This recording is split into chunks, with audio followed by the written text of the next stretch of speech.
Of North Korea's concentration camps. One of the authors of a recent UN report says the methods at those camps share many parallels with Nazi crimes: torture, execution, arbitrary imprisonment, starvation. The UN chairman has warned his commission would refer the country to the International Criminal Court. Justin McCurry, Guillaume Bression, and Yuri Kim met some of the rare survivors of North Korea's concentration camps. This is their story.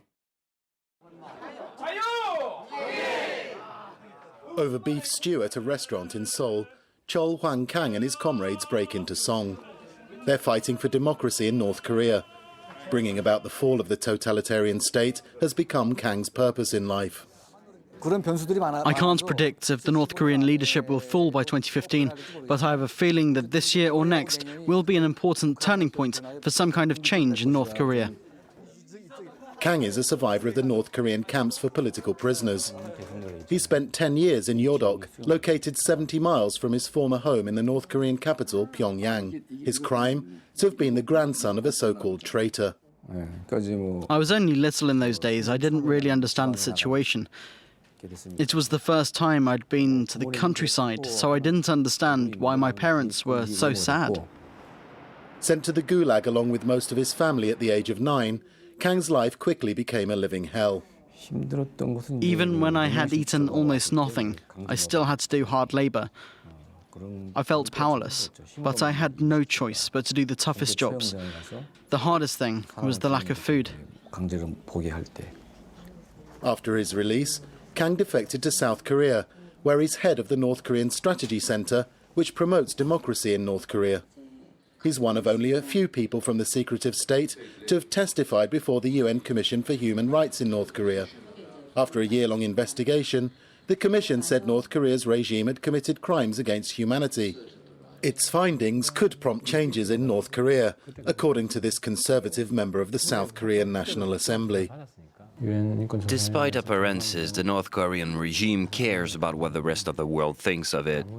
It wants to show that the living conditions are improving. We shouldn't expect any radical changes, but I think the investigation will prepare the ground for gradual change in North Korea. DONG-HYUK SHIN does not share his optimism. SHIN is the most famous survivor of North Korea's vast network of labor camps. His story is the subject of an international best-selling book and a German documentary.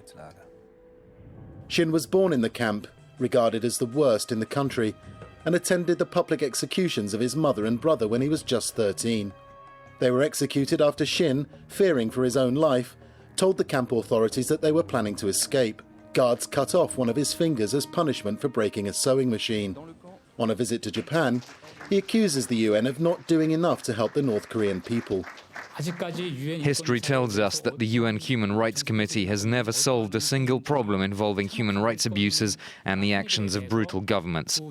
They missed a lot of opportunities and took a long time to pay any attention to North Korea. The UN Human Rights Committee has to take a more proactive approach to improve the situation. According to the UN, between 80,000 and 120,000 political prisoners languish in North Korean labor camps. Time for sports now, bringing you all the latest in football. In France's Ligue 1, Paris Saint-Germain beat Marseille to go 8 points